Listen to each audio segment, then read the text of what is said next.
So I'm an English. speaking person. It feels weird to speak English to you.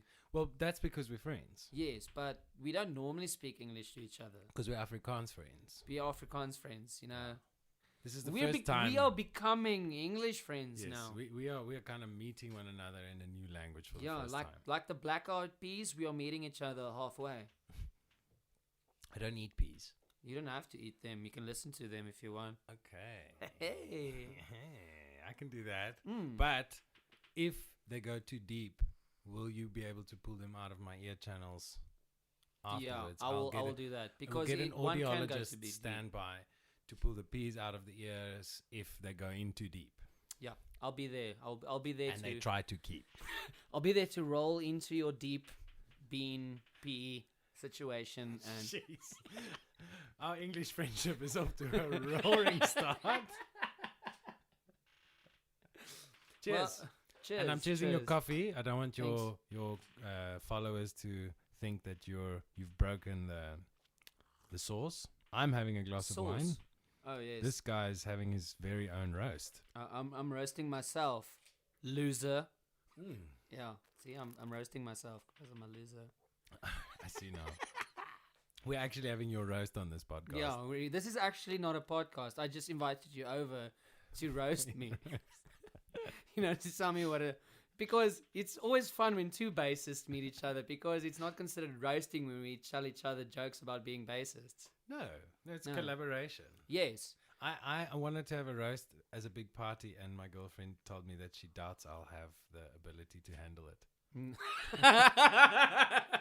Which kicks off the best roast Of all ever. time. So Of she all has time. to actually host the roast. A roast host. And we just invite bassists. Man, Imagine how cool that will be. yes. No one will get offended because we used to. I think the duty of the bassist is to be able to handle stuff like that. Yeah. I mean, the other day they actually allowed me Or on be stage. too slow to know what's going on. Yeah, exactly. It They also don't care. helps. Yeah, are we playing? We finished actually playing. Cool. Sweet. All right. Welcome to this episode on the Kyle High Club. I've got a prestigious guest right next to me. Are we recording? Yes, no, we definitely. Are we recording?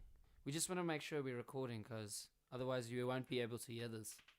No, sorry, I wanted to look at the meter during your introduction and I interrupted you. Keep going. No, don't worry. All of this we can edit out. Don't worry. Okay, Okay, maar ons kan dit actually nou officially begin. go for it. All right.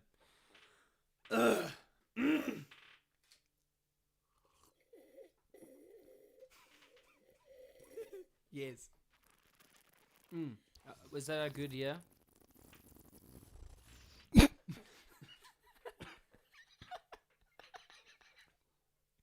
Okay.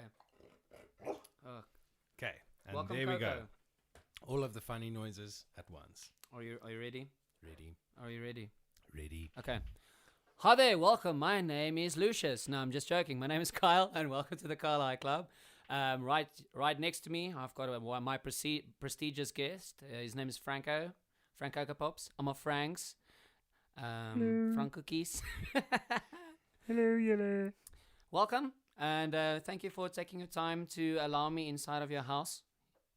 It's an absolute pleasure, and I think now that the tone has changed, we can explore Serious. the podcast vibe. We have Yes. been conversing for some time now. Yes, but don't worry. I keep telling you we can edit it out, but I'll just keep everything. Okay, Just alright. everything we're gonna keep, so don't worry about it. That's the vibe. And I just wanted to touch base with you. Get it? There's so many in this room. I'm surrounded with You them. can just touch base the whole day. Yeah, like you have to actually visually be able to see this to actually get the We'll joke. take some photos. We've got Yeah. a professional photographer. So then you guys, we're actually not really catching up. We've been catching up the whole time. I'm actually just sitting here touching his bases. So for those who don't know, AmaFranx, he's a solo bassist. He's played with a lot of prestigious bands in this country, ISO for one. And would you like to tell everybody who you are and create a atmosphere of yourself? I guess it would be good to, if nobody has a clue, then think of an Afrikaans guy who rebelled against the whole traditional Praetorian Eastern ethos. Okay. So much so that, you know, you use the methods of music, specifically rock and roll, I would guess, Yeah. as a teenager, to explore other facets of life that is quite strange. I think South African reality is quite a warped thing just off the bat. I played rock music as a teenager. I was fortunate enough to enter the professional music realm. With many bands, I achieved some success. One in particular was Isochronous, later shortened to ISO. And I guess really it was the German tour that made that chapter and project peak in a way and reach a wider audience. How did you guys actually get the opportunity to tour in Germany? We played in Cape Town, and the guy Marius Müller-Westenhagen, whose tour we opened for, saw us in a small cafe, and we were doing a sort of an acoustic set. And we didn't know who this guy was at all, but obviously he had a huge personality. He's a very big celebrity in Germany. Okay. And he then called us up and said that he's keen to have us open for his tour, which was great. We played for 10 different well, it was all the German people, but in 10 different cities over a period of about 20 days. So it was quite a... Crazy. I keep on saying it was like winning the lottery as a Yeah. band. And you guys were all very young when you guys toured in Germany. Yes, yeah, I think... And now we're very old. Now we are 300 years old, you know. We just recently returned to our home country after touring the universe, and now we're back in South Africa. The time machine was a great way Was to a get great around. time. So, yes, thank you for the introduction. It is music that probably caught your attention. Yeah. It's still the way that I like to live my life by. I am a bass guitarist primarily. I aim to at least be active on as a vocalist, bass guitarist. I love to play fretless as well as upright, and I have a bassoon as well. I play a little bit of Wurlitzer, sort of electric piano, which sometimes translates into real piano, which I actually grew up on. That was my first instrument. What inspired you to break away from, you know, the whole entire band aesthetic and just reinvent yourself as a solo musician? What was really nice for me is I actually didn't have to break away from anything. Okay. What happened was there was an organic strand of melodies, bass lines that were just strong enough to stand by themselves. And I took up the challenge to be able to perform both of those things in those compositions, which then also inspired me to compose more of this music. So the AmaFranx project is actually an experiment, so to say, with making as much music by myself as a bass guitarist and vocalist alone. Yeah. So I didn't actually do it as a reinvention. It almost came as an organic sideline project at first. So it's actually been going for a while because I didn't really give it the beans. I kind of had it as my little bonsai project on the side. Yeah. And it was always growing sort of naturally, and I didn't have to push much, on it. Circumstances really. kind of just pushed you and created situations where you could actually take it on and be like, okay, cool. I'm at this point in my life where I can give this my focus. Yes. So with Isochronous, we were very influenced with Nordic rock, Swedish music. There was some really beautiful British and as well as just general Western influence, which we explored a lot. A lot of those were kind of corrosive to executing a kind of a little bit more dry, ethnic, perhaps African or worldish sound. And if there was any kind of escape from that or alternative output, it was the AmaFranx project which could give me this. So AmaFranx project has a lot of dry elements in it. There's less kind of floaty vocals. There's very little in the realm of pads and things like that. It's really about getting acoustic performances in, or at least that interpretation. And you already have 3 EPs out, correct? That's correct. And what was your main focus in your first 3 EPs? Because it's just yourself, vocals, raw, unplugged, basically a heart on your sleeve. So what was your main focus when you released these 3 EPs? So the first EP was created actually as a university project. It came to our year that we had to kind of produce one album. Yeah. I was at the Tshwane University of Pretoria, the Tshwane University of Technology in Pretoria, and this place we had a little bit of studio environment. So the project was create your own album, of which I had already explored some of these melodies and these compositions. So I went ahead and did it. And it ended up not having to be a project that we needed to submit. Yeah. So systematically, I ended up. So you had this thing, and lying there, and you didn't know what to do with it.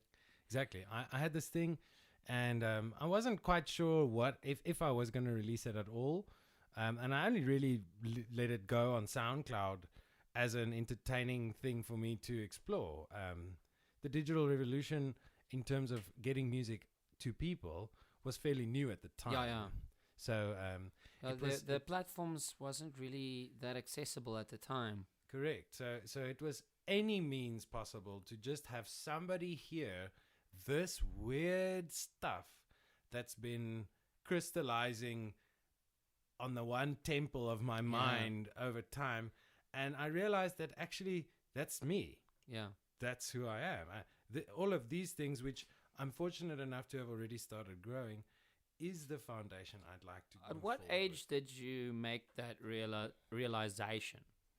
Of actually, I'd like to explore AmaFranx music. Yes, you're just thinking to yourself, okay, this is who I am. Like you're saying, what made you realize? At what age did that happen, and what sparked that realization? I think a lot of the times when you are about to perform or practice with a band, if you're particularly eager, you might be early, which means you might be alone. Which means that you might have the ability to either use a room with a big amp all to yourself, or if it's in the case of a sound check, and even with a whole band, you are often required to perform by yourself in a sound check to sort of say, okay, this is what this one instrument is like, and then they'll blend it later. So in those moments, I captured glimpses of a type of magic I'm not familiar with, and I don't really see. So this, I think, is the need that I'm supporting and providing for, is my own of what is the rare kind of music that not only I would like to listen to, but I can actually create with my own instrument. Yeah. And do you think your previous projects played a really big role in that realization, or is it something not music related that sparked that realization? I think it is music related in my case, simply because I'm moving from specific colors of a specific sound to close to the opposite of that. Yeah. So I'm moving quite far away from what I might be known as in the music industry before. So in a way, when you said it's a recreation, I guess that must be what it looks like, because you enter this realm with a group and you enter by yourself, and it looks like you've gone back and changed something and now you're trying to do the same thing. But in essence, I think many musicians have these varying branches that actually grow in their own direction quite naturally. Yeah.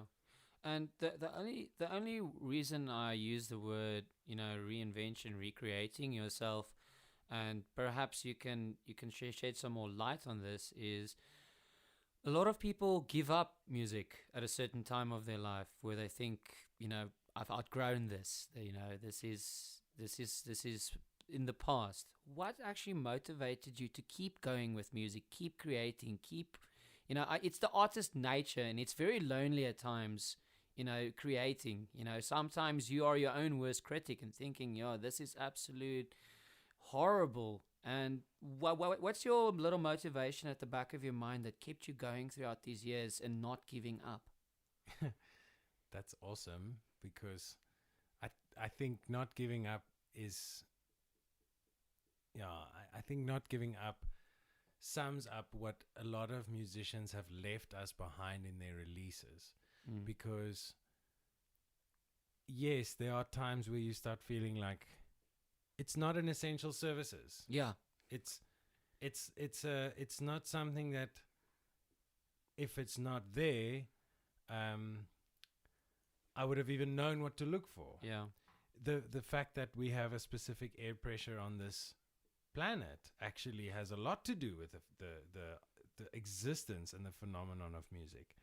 So there's times where it's not only a self-confidence thing, but it's actually a, why is this even part of our reality? Yeah. And I think this is where, if you don't have a little bit of association in terms of your early life, I think the split happens easy.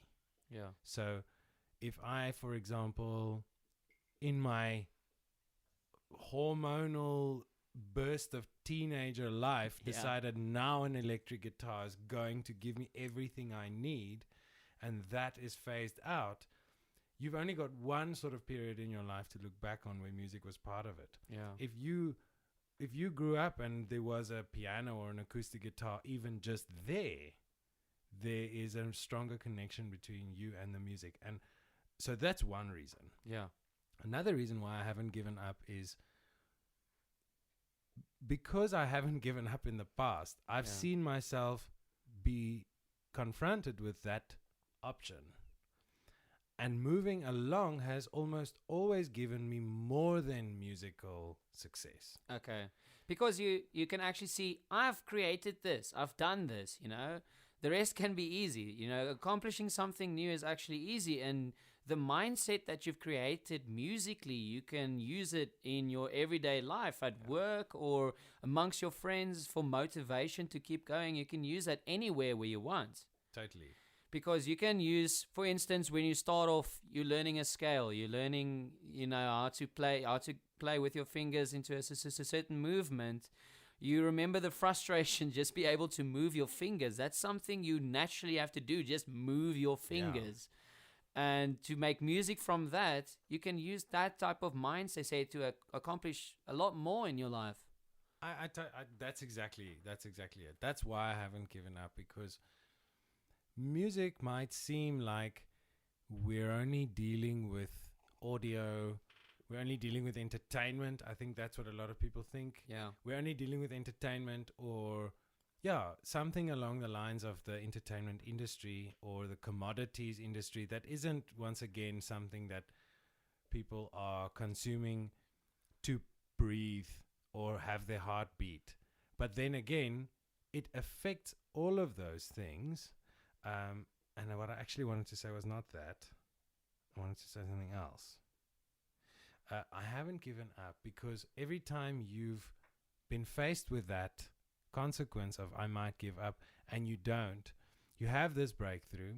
That breakthrough becomes compatible in every facet of your life, as you very well put it earlier. So the frustration of, for example, struggling with an instrument, struggling to become competent, and listening to recordings that you might have created over time, and seeing how you've grown makes you understand that my own monitoring system of how good I am isn't accurate. That's a life lesson. That's not just a music lesson. To be able to say, okay, I want to be able to play fast, but my perception is that I'm not playing fast right now. That is a very relative, consequential situation that isn't necessarily the truth. So over time, you can start using music to monitor how you grow. Exactly. For instance, let's say you're at the gym. I want to get results fast. Yes. But unfortunately, you have to put in the time to get those results. So music for me is the medium of photography to the gym bunny. Yeah. Because the gym bunny doesn't know how fat or trim they are until they can see 6 months ago, the difference, Yeah. or 6 years later, the difference. But in music, we get to grow this monstrous, shapeless tree that is incredibly strong eventually, and has such a wonderful way of connecting with other human beings, which is the final thing for me, why I've never quit, because the way I connect with human beings through the medium of music is better than any other medium. And that also applies as a listener, because we can connect as listeners as well. I am going through a really tough time right now, and Coldplay or Mew or bands like that comes into my into my path, and it's making an impact. I can talk to you about it because you can or perhaps also listen to them, and that can inspire us to connect. So as a listener, let's say I'm having a tough day. You're driving, you're sitting in traffic. One song can change your mood. The way you start your day in the morning can also change your mood. For instance, as a listener, I pump up my car with the most fun, vibey music that I can possibly listen to in the morning, just so I can get my day started. Yeah. I listen to a lot of funk in the mornings. Funk gets me going. As a bassist, well, you're a bassist. yeah. So as a bassist, I'm loving funk in the morning because I just like to groove my way to work. So as a listener, it can also impact how I connect with other people. So not only as a musician, but as someone who experiences it as well, it can also connect people. Yeah, that's actually taking it even a step further. And my dog just bumped the mic stand. But that's awesome, because you're saying that you're not only connecting via the music, you're actually connecting by the effect of the music. Yeah, because we're after it's even done. We're at a festival together. We are watching the same band. We are having a moment. And forever we're going to remember that time we spent together when we watched a band, when the Pixies, when they came to South Africa. Yeah. We remember that moment. So not only as a musician we're connected, we are connected as people experiencing moments together in much broader spectrums of music. It's kind of like a non-tangible force that is actually forcing people to be connected, like a magnet almost. Yeah. Yeah, and that magnet sometimes takes you back in time. Yeah. It's difficult but possible to also create that perspective of the future. Something like Tron's soundtrack, which was Daft Punk who created it, I think was a very good way of envisioning a type of future. I totally and agree. using music to do that. So and not their only whole aesthetic of being robots, fits in with that, with their helmets and everything. And when you hear it and you see it, obviously that's wonderful branding happening over there. But just from a connecting with one another perspective, we've got each other, ourselves, and the time that we spent listening or discovering music, which connects us in all these different ways. And I like the fact that you say it's kind of like a time machine. I do it a lot. I create playlists for everything, because I create a playlist when I'm in a certain mood. I want to listen to a certain type of music, and I don't want one song to stand out and be like, whoa, it's breaking my vibe. So I create a playlist if I'm in a certain mood. If I want to listen to metal, I've got a metal playlist. Nice. If I got a chill playlist, if I'm in a chill mood, I've got a chill playlist. But then I've got very specific playlists. I actually use your playlists. Really? I'm like, yeah, because they're specific. And if I want to feel something, there we go. Wow, okay, thanks. Yeah. But I've got some of them that I keep for myself that are very private. special. Ooh, no, very private ones. This is enticing for me. So the private ones I've created in a different era. So it doesn't necessarily have to be music that private ones. Yeah, I'm saving those for later, But those music didn't necessarily have to come out in that era, but there was an era where I listened to specific types of music. Yes. For instance, where during high school, I listened to a lot of angry music. After high school, I started experimenting a lot with my music. So I've got little time capsules. Yeah. So if I listen to that playlist, I would remember times I had in those years, things I've done in those years. And it actually takes me back to those times to reminisce. But that also inspires me to spiral off into new adventures, if that makes sense. Yeah, totally. Um, and this is actually what I wanted to get to earlier as well, is we can look at music being released in a very real timeline, but then we can look at instrumentation and we can look at narrative of theory, which allows us to also have a different perception of time. So some people are great at understanding what harmony can say about an era, and therefore they can deploy that theory using any instruments. Now, if they use Stratocaster electrics and they put a certain pedal on it and copy like a punk rock sound, you're going to have a blend of times. But the fact that you say punk rock sound, I can already imagine what that sounds like. There we go. So just a successful label of something gives us a good vision, and that's, I think, why people need to like have genre names and stuff like this. As much as some of us don't necessarily like to box something in, and it doesn't mean that you have to, but look at what you just said now, for example. We understood so much just by saying the genre's name. Yeah. You can already hear every single aspect that makes it sound punk. Yeah. And I like that because the just being able to label something just gives you a reference, and that can tell people a little bit more on where your music is leaning towards if you have to explain it to anyone. And I like how certain genres inspire people to make new genres. For instance, I like what new classical music has done in the scene, because a lot of new classical musicians would take modern day songs that everybody know and do a classical cover of it. Why? Because the average person that recognizes the song will wait for certain parts of the song that they like, and they will hear a classical interpretation of that and immediately realize how certain people listen to classical music.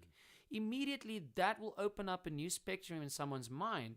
So that is what I like about crossing over of genres, because you're getting a certain genre of people that are used to that type of music, and the way they listen to music will open their eyes on a different genre. And I think that is one of the most beautiful things music can do, and artists do it as well, because you get fauvistic artists with a cubistic approach. And that then you will get a different type of audience from it. I think you're totally right. Now it's 2020, we have seen blends form new things, and we also haven't seen certain blends. But the variety is certainly incredible. And now that we've got existing blends, we're going to just keep breeding and mixing and morphing music to suit our needs, as we always have. You know, this is the evolution of the music of humanity. On that topic, I want to start digging, if you don't mind. Yes. Mr. Digmeister. Yes, yeah. If the listeners are fortunate, you would edit a small bit of our previous chit chat about digging music. Are you? in here. Is that on? It's saved on this card, so hopefully we'll just cut back to those and smooth. So I don't know if you remember this, right? But there was a day when we sat at your friend Retief's house. I bunked work for the day and I just helped you guys brew beer. Oh, we love that.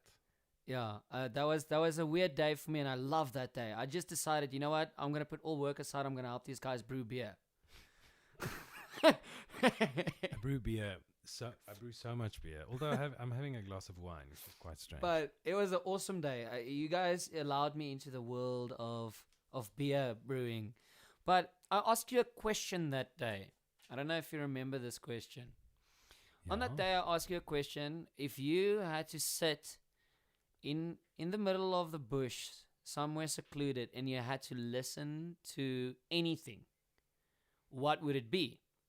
I don't remember this. This is great. If you remember this, you could ask me the same thing and we could see if it's the same. It probably won't be. But I'm going to tell you your answer, and you're going to see where I'm going to go with this.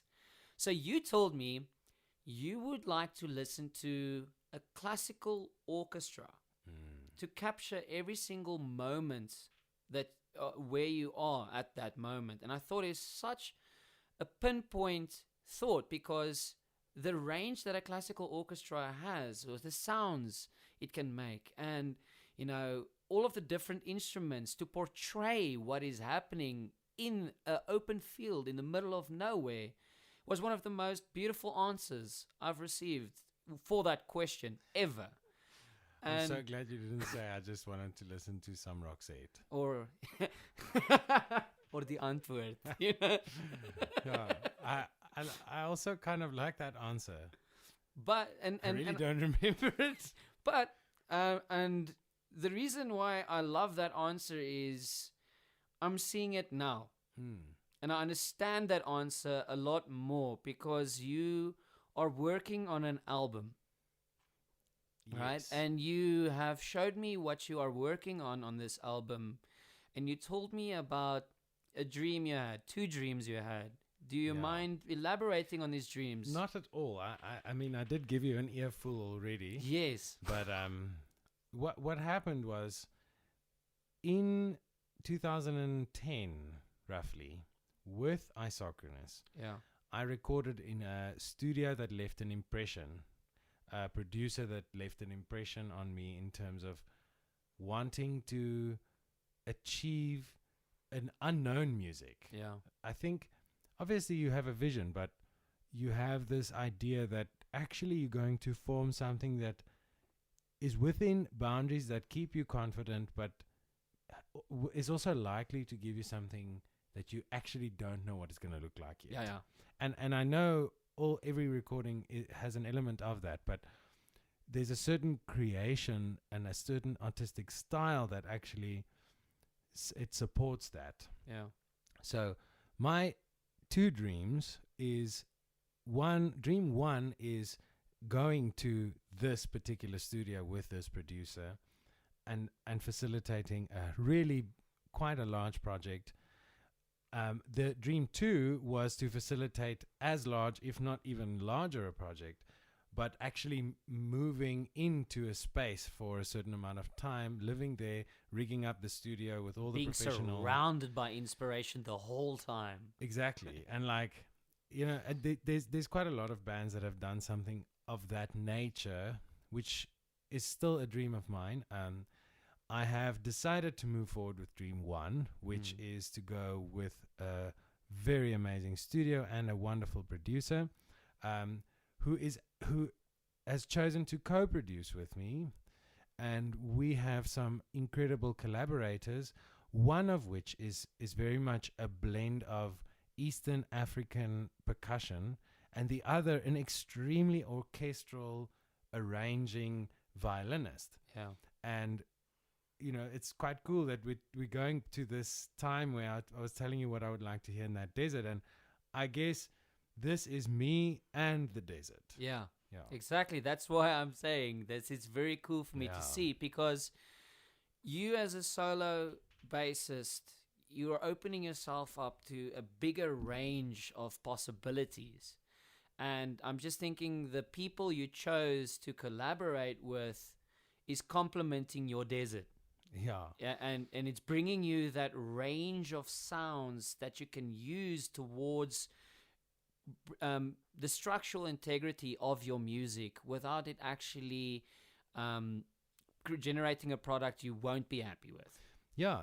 I think I'm so happy about the collaboration itself. It's already more exciting than purely releasing another EP as I did before, where it was mostly myself.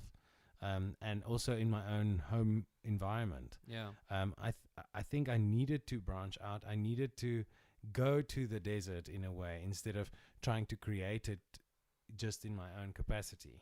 Now, you're collaborating with a bunch of other musicians, and you have to go to a studio that is very far from your home. So you guys need to make every single minute count. Yes. How are you guys working together and achieving absolute success out of this album? Well, I spent some time in the corporate IT industry definitely helped me understand how to correspond with people online. I used all of that, but I also luckily have enough foundation in scoring music and writing, you know, different kinds of excerpts in both musical theory as well as just English, that really supports the this particular project. So it's contextual and it's specific to these collaborators, which is once again almost a test to see how successful the musical and artistic collaboration will be. Yeah. So we correspond online. We use on digital scoring software. So Sibelius is the project that we use, the program that we use, and on it we have the ability to test many different ideas, and we send these files back and forth, which then give us a synthetic representation of what the actual thing will be. And these people are also professional film orchestra people, so they often have a movie that they need to create a demo for, or a representation that is not actual real recordings. So they are very fit at being able to present me with their ideas as well. So it's not just me being able to actually collaborate with them with all of my mediums. They have given me new, more sophisticated methods of communicating musically specific ideas. And you specifically chose people for a reason, to give them enough freedom in their style and in their instruments, with still complementing your music itself. Yes, I think we are fortunate to know, after a while, after a number of years in an industry, I think any country's industry, you're fortunate enough to know some people that understand some of your ethos, at least. Yeah.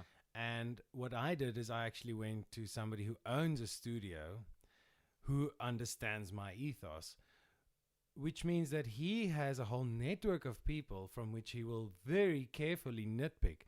So instead of me having to need a much, much larger network, one of the contacts in my network has that large network. Yeah. So I've actually just extended my reach to find these new people whom I've never actually met them in person. Wow. So when you're gonna go out there and record this album, you guys be like, "Hi, so I'm the guy that you've been speaking to the whole time." We're actually going to meet face to face for the first time in the studio. And if you don't mind, do you mind elaborating on the types of people that you got? Because I think it's extremely interesting, the percussion that is used, and the instruments that is used, and the people playing these instruments that you chose for this album, because it's not your conventional drum kit and an electric guitar to accompany you. This is quite an interesting project, if you don't mind. No, not at all. The percussion player that you're referring to is a guy called Ronan Skillen. Ronan is an incredible, well-traveled musical encyclopedia, and he has the instrument collection to back it up. Very rare, because if somebody, for example, says that they are very good at playing the didgeridoo and they're also very good at playing the tabla, you might question which they are stronger in, and where they might are have more proficient in. Sure, and this guy literally breaks that stereotype, shatters that stereotype. Yeah. In that he is so extremely proficient in these instruments. I guess if you speak with Ronan, he'll probably tell you that those are his two primary instruments, which are worlds apart in terms of their history and also their technique. So what's so incredibly amazing about Ronan is he actually fills the gaps between that huge spectrum and provides that palette, which is just incredibly amazing, while never really engaging with a kick drum or a snare. Wow. Yeah. I've seen some of the instruments. Just to make a small amount of percussion, it swings around like it's nunchucks effortlessly, and still Yes. playing like two other instruments at the same time. It's phenomenal to watch. He is phenomenal to watch. Ronan Skillen. He's got an album called Digital, and he's also a member of various wonderful projects, Deep South, Ancient Agents. He to be collaborating with him is just a dream come true within itself. And the orchestral part of your collaborators? So the arranger and orchestrator that we've got is a guy called Matthijs van Dijk. He helps run the South African Film Orchestra, and the producer who he works very closely with, who's the owner of the studio, is a guy called Simon Radcliffe. He was known as Fuzzy. He used to play the bass in Lark, for maybe your audience will remember Lark from South Africa. He is an extremely creative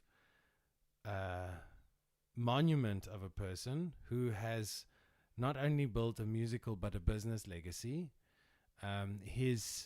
His pupils and students and graduates are running studios all over the country, and that slightly more film or world music route that is a big route for him is one of the main reasons why I decided to move in his direction for the biggest project I've ever done. And you could remember, just by that short time that you spent together with this guy in ISO, that this is the person that you want to go with when you ever release an album, and here you are. Yeah. And that's 10 years ago. Yeah, that's crazy. So I think that actual moment where I really knew, we had already spent some time just in his studio environment. And I think the first thing is how he melts into your music. So he becomes the second Terminator, that silver liquid. Yeah. And he goes under the door of your skepticism. Yeah. And he gets you. Yeah. And there's no escape, because he really understands where are you coming from. And then he goes back and he knows now how to set up the studio, set up the soundboard, use his huge infrastructure to really capture that. And I know that sounds like what every producer does, but in the meantime, while he was doing this, he also has a very unique style of dressing his little sound desk area. He'll have a little display area as you're walking from this place to the next. In his kitchen, there'll be something special. He'll have unique instruments, of which I didn't even see most of them. And at one point, he picked up a duduk. I don't know if you've ever heard or seen a duduk. If it looks like it sounds like... No, a duduk sounds like something that Ronan Skillen would play, but it's actually something that Simon Radcliffe plays. And it is a double reed instrument from Armenia or Albania. I'll have to a country that ends with ear. Starts with an A. Yeah. And it's a wooden double reed instrument. And the best way for me to explain what it sounds like is, imagine hearing a adult Arabic man cry in a religious hallway. Damn, that's what the instrument sounds like. That's what the instrument sounds like, yeah. Wow. And he played this thing out of nowhere, and I got the scene in my head, and there's the character, and I was just like, oh my word, this guy, just by a demonstration of just picking up an instrument, is like a better musician than all of us.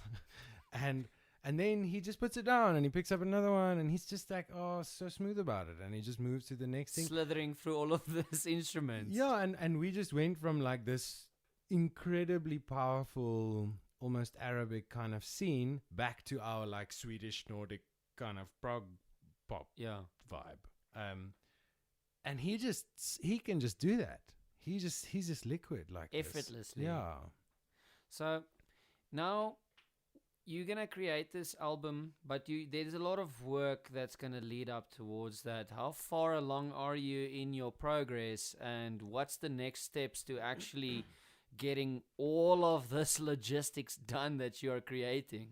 So you've caught me now just before the red button is gonna start being pressed. Yeah. We are going to do a series of separate recordings. It is just the most practical for where I'm coming from. And that means that some of this I will be recording in my own capacity along with Mr. Sean Guns, who's been with me for every single release. He's actually mixed on every single EP up until this point.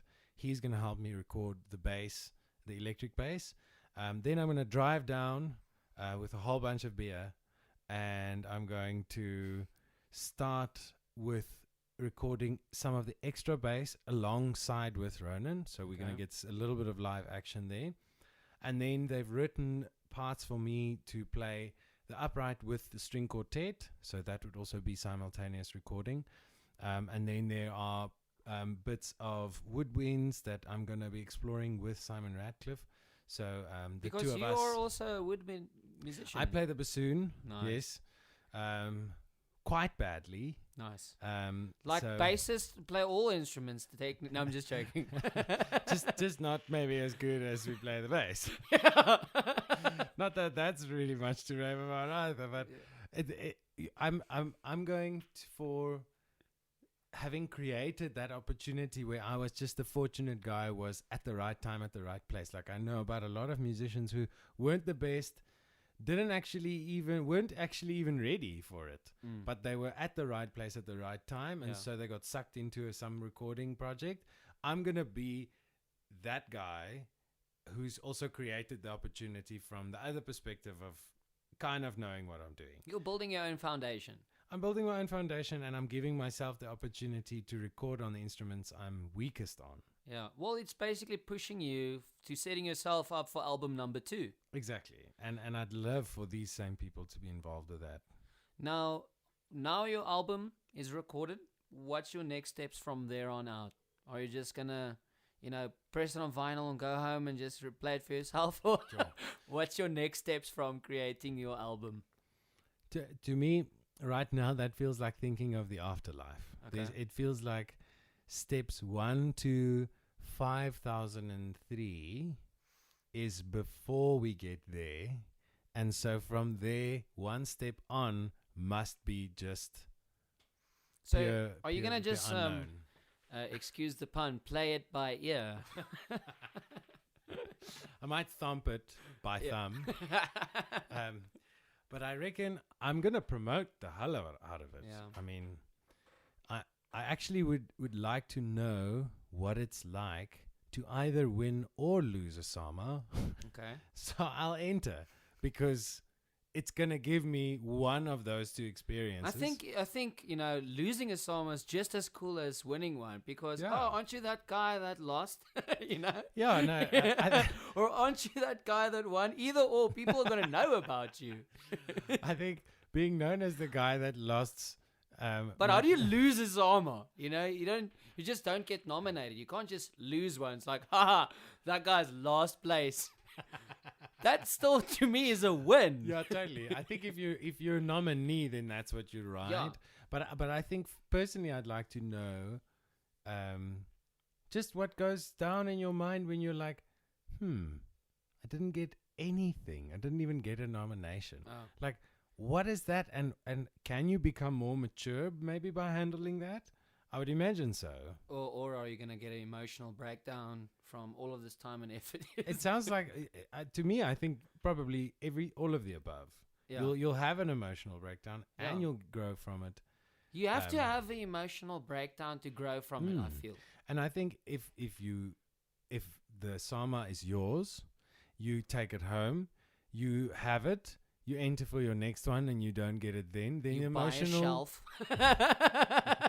Place that guy there, dust it off. Yeah. But like if then later on you don't have the same experience, then your emotional breakdown might come there. Yeah.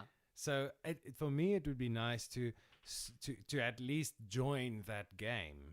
I think it must be fun to perhaps perform at the ceremonies or just go, like take a nice car, wear a suit, go for the party. Yeah, I think that's cool as well. It is phenomenally. And this is what I would take there. This is how I would wear my best musical clothing to enter any area of the world.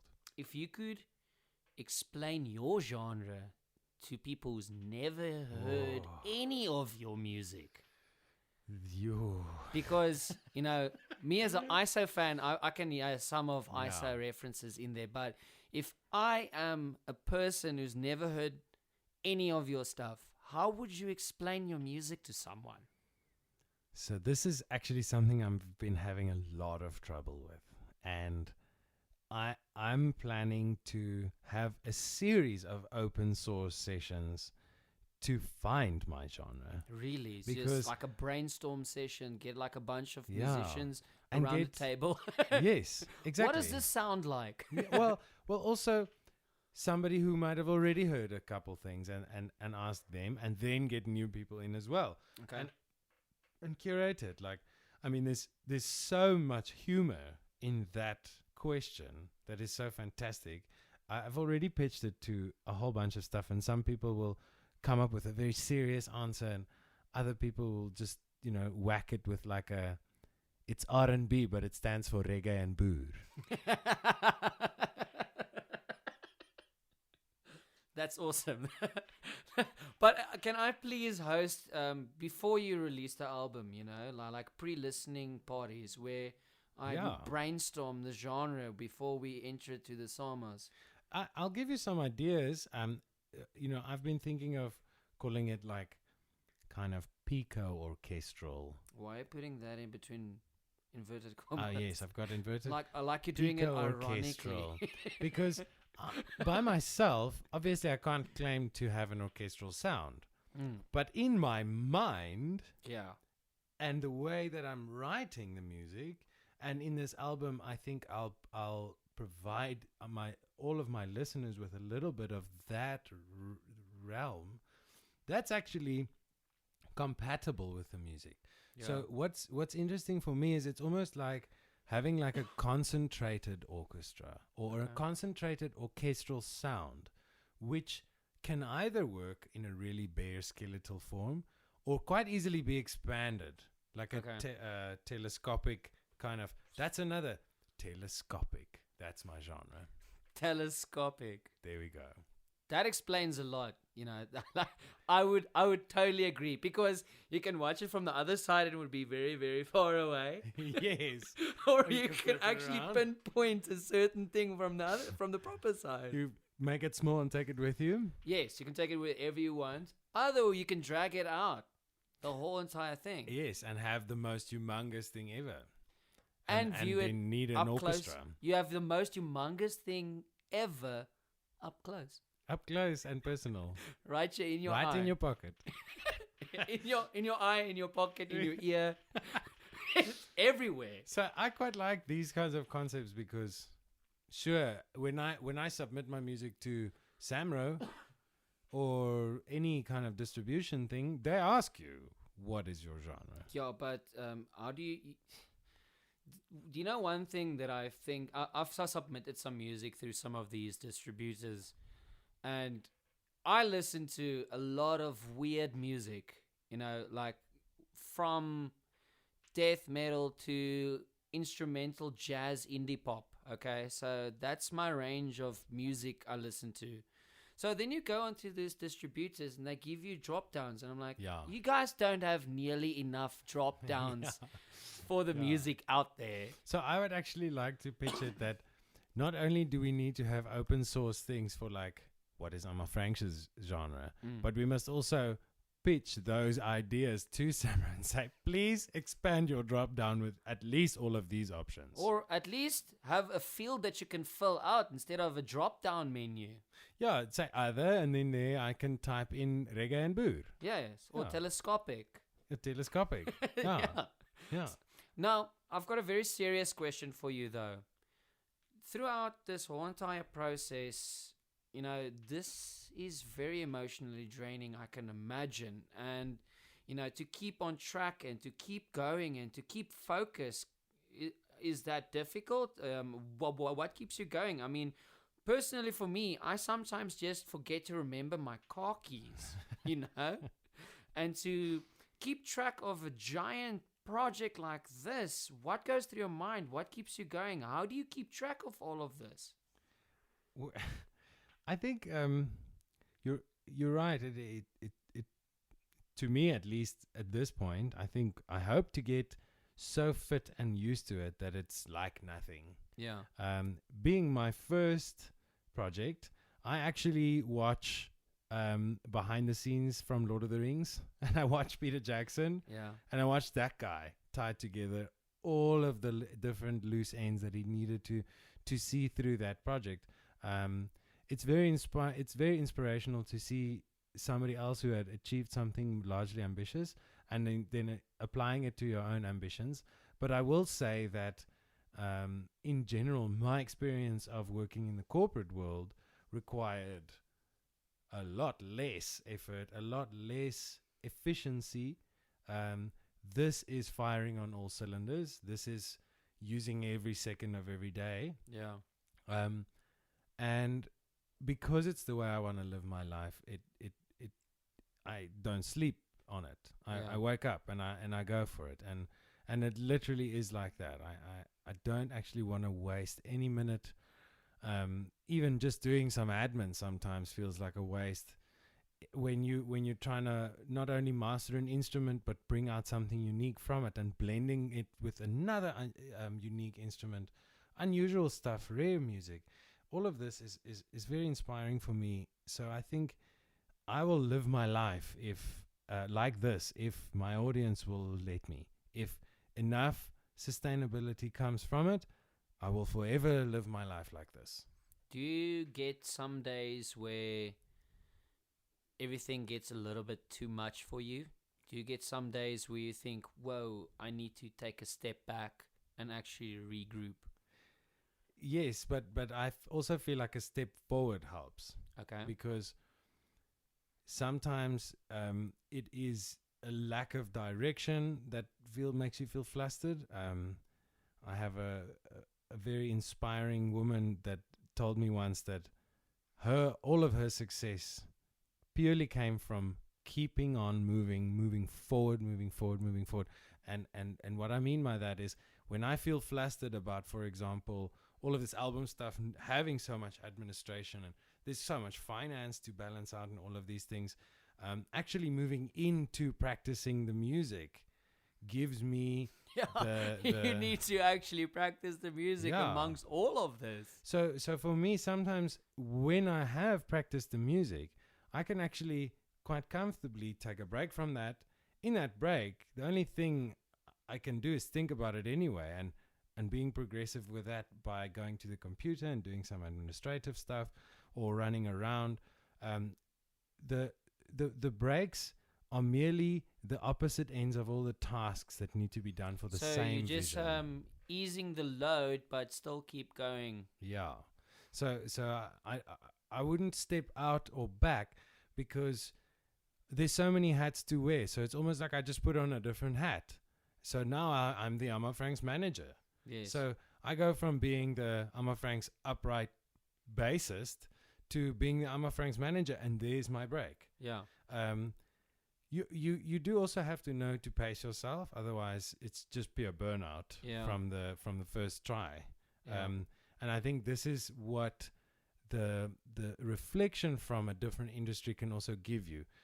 You won't really know how passionate you are about your own industry until you have tried another one. That's at least been my experience. Okay, so what other industries have you personally tried out or failed or succeeded in that inspires you in your day-to-day life? So, yeah, I did corporate IT work, very office-bound, very corporate, large corporate. How do you go from all of this musically and then go sit in a corporate environment? I mean, well, that's if you want to see the other side of the world, you have to go all the way to the other side. You have to go completely in the opposite direction. That was, to me at least, having been in the sort of rock and roll industry, music industry, a little bit of teaching, quite a lot of academics in the music as well. Going into corporate IT was as far in the opposite direction as I could imagine. I was already slightly engaging with the conservation and the eco world in the music realm. And music is such a wonderfully dynamic thing that you could really explore quite a lot of other industries. Other industries with it. However, moving as far as possible in the opposite direction got me to corporate IT. Yeah, that is actually very cool because if you take that route less traveled, see what it is to see, you can actually decide, is this for me or not? Yeah. But you also don't want to put a giant what if on your gravestone one day. Sure, sure. And it's very important for you to explore all the different realms because a lot of people, I mean, if it's for them, kudos. But a lot of people are complacent with the same thing for the rest of their lives. But not everyone has got that capability to actually think, I want more. I'm not talking about I want more financially. And a lot of people think success is necessarily wealth in money. But I personally, this is my own personal opinion, I personally think success is being able to explore all realms of your own personal mind and knowing which ones to grab and which ones to let go. And I think that's what most successful people have done in their lives, is knowing which routes to avoid and which ones to pursue. Yeah, that's very well said. There are so many, and I think that's why it's important. You could so easily explore only corporate IT. I think for me personally, I think that I wanted to know a music buyer's mind as well. And for me, the opposite industries are very unlikely to have overlapping skills or foundations. And surprisingly enough, I found quite a lot of overlap between my skill set from the music industry and the corporate IT world. But I don't think that the corporate IT fan really needs to engage with how you made your music. Yeah. They're so happy with the music. Whereas industries that are closer to your own have an interest in the mechanics that is not necessarily that consumer's interest. So I wanted to understand what a music consumer's mind is like that is very far away from the internal elements of it. Moving away from it allows you to broaden your spectrum to dissect the industry that you are interested in and develop it to a point where you can actually be satisfied with it. Yes. And I could also understand what it's like to really just be a consumer. Just take it in and not worry about whether I even like it or not. Just be the guy who just pays for the music, listens to it, decides later if they even like it or not. The beautiful thing about music is there are so many out there. You don't have to like everything. Yeah, and actually it's important to go through stuff, especially when you find some stuff that you don't like. Victor Wooten says that you must actually listen to music you don't like. Yeah. Because if you listen to enough of it, you might have exactly the guideline for your own album. Yeah. There we go. I listen to a lot of music that I don't like, and it actually inspires me to make choices in my life. This might sound a little weird. We're a little weird. Like in a sense, if listeners are still listening at this stage, yeah, hopefully they can appreciate that we're a little bit weird. We are a little bit weird, but hear me out, okay? So sometimes I would listen to music that I don't like to inspire me in everyday life to know which things I shouldn't do. It's not like there's a subliminal message in the music, but I'm thinking about, what don't I like about that song? What is it that I don't like? Why don't I like that? And then I tap into this weird psyche of my mind thinking, there's actually no reason not to like it. And then you start, talking to yourself and you start having like an internal discussion in your own mind. And then you start doing other things in your lives. Like, I always didn't like that. For instance, let's say ice cream. No, that's a stupid example. Everyone loves ice cream. Fish or olives or... Let's say olives. I always didn't like olives. Why? Because I once had a bad experience with olives. And then I have that internal discussion with myself again. Why didn't I like it? Was it the taste? Was it the the texture. Did I think it was a grape and I bit into that pip? Exactly. Or perhaps I just had a really bad day that day. Who knows? So I actually listen to music I don't like to have like a psychological link to my day-to-day life. Yeah, I think not only can you do that, but there might be very direct subliminal messages as well, or a typical phrase that can keep you going. You know, Give Me Hope, Joanna, is not necessarily a song that you'd be endlessly passionate about, but if you haven't slept and you're pushing a really heavy car up a hill with no fuel in it and somebody plays you that tune, there's a function there. Like I've got a song, what was that song? Lola. You know, la la la la la. Bad things always happen when that song play. Like every single time I've heard that song play somewhere, something intense happens. It's like the Jaws theme of my life. You know, and I've actually sat and listened to that song the other day, and I'm like, you know what? This song is actually not that bad. Oh, you've made peace. I've made peace with the song. You know, I actually feel like a giant weight has been lifted off of my shoulders, you know? It's like, you know what? I've made amends with this song. I can continue my life. That is too funny, I must say.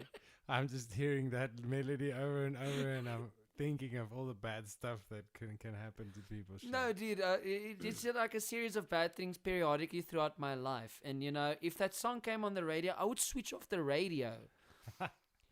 I've actually thrown someone's phone out of my car who played it through my auxiliary. I'm like, get the fuck out of my car. So I've made amends with that car. Of your stress. Yeah, it's literally, if I hear that song. You know what? I think it was sung with a sad facial expression.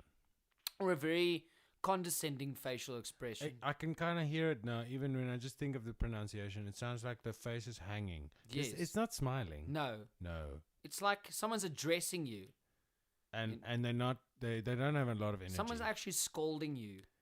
But like, they're homie. And the song is just about describing a song. Describing a person. Isn't it? Yeah. Yeah, it's just this guy describing a lady. I mean, there's no substance of the song. Well, certainly sold a hell of a lot more than me. Yeah, well, I'm just saying. I've made peace. Well, I'm very glad. The song certainly doesn't deserve it. Well, can I ask you if there is a song that you want anyone to go listen right now? Any song, local, international, whatever.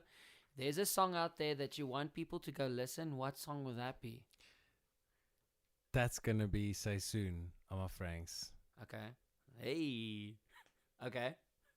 If you want to understand reggae and boer, the R&B from Pretoria, go for oorspronklik. Say Soon, lang leef Afrikaanse reggae. And may I please ask if you to give advice or just say something, anything. You can actually say anything to the world out there. What would it be? Jeez, world out there. Yeah, world out there. AmaFranx has got something to say right now. I'm going to say, live this life. Did you just quote Prime Circle? Did I? Ross, live this life. Live this life. You only YOLO once. YOLO's my favorite color. YOLO is your favorite color. Mine would be blueberry. That's my favorite color. I think if I had to really address the world with something specific to this podcast. Or you don't even have to say anything. You can just walk away right now. I can't. We're pretty boxed in. No, yeah, we are kind of. We'll wake up the dog. I'll thank you primarily for doing this. I love listening to podcasts. Even actually the really, really dorky ones are the best for me. Yeah. And by now you would have already stopped listening if this wasn't. Yeah, we can just talk about the real stuff now. I'm just joking. But thank you for doing this because it gives me the opportunity to actually make a little podcast with you. Oh, well, thank you So- for allowing me inside of your house. I was Yeah. outside for 2 hours in the snow, and no one opened up. So you Well, you my just stumbled pleasure to- upon me on the way in from work. You know, you get into the rehearsal and you don't It's get like, out. Who's this guy? What's he all about? I'm glad we thawed you before the podcast started. At least you thought about me. Thank you for joining me. It's really special. Just to give everyone a little bit of perspective, he is actually my bass sensei. I've never been a muso at all. I only started music recently, and part of one of my seminal people is you can have a seminal text. Can you have a seminal person? Yes, well, we've got an English relationship now, so we can Yeah, have we're anything. English friends now. Yeah, We used to be Afrikaans friends. we have a whole English conversation. now. We're past being Afrikaans friends. We've We are diversified. multilingual friends Jeez, right now. new level. Yeah, not all friends can have this. I'm sorry, but you've inspired me in many ways in my life as well, and I would just like to say thank you for coming on board, and all of the best for your album. And I'm looking forward to sharing it with the rest of the world. Yeah, thanks for giving me another medium to do exactly that. And like in the infinite words of AmaFranx and Prime Circle, live this life.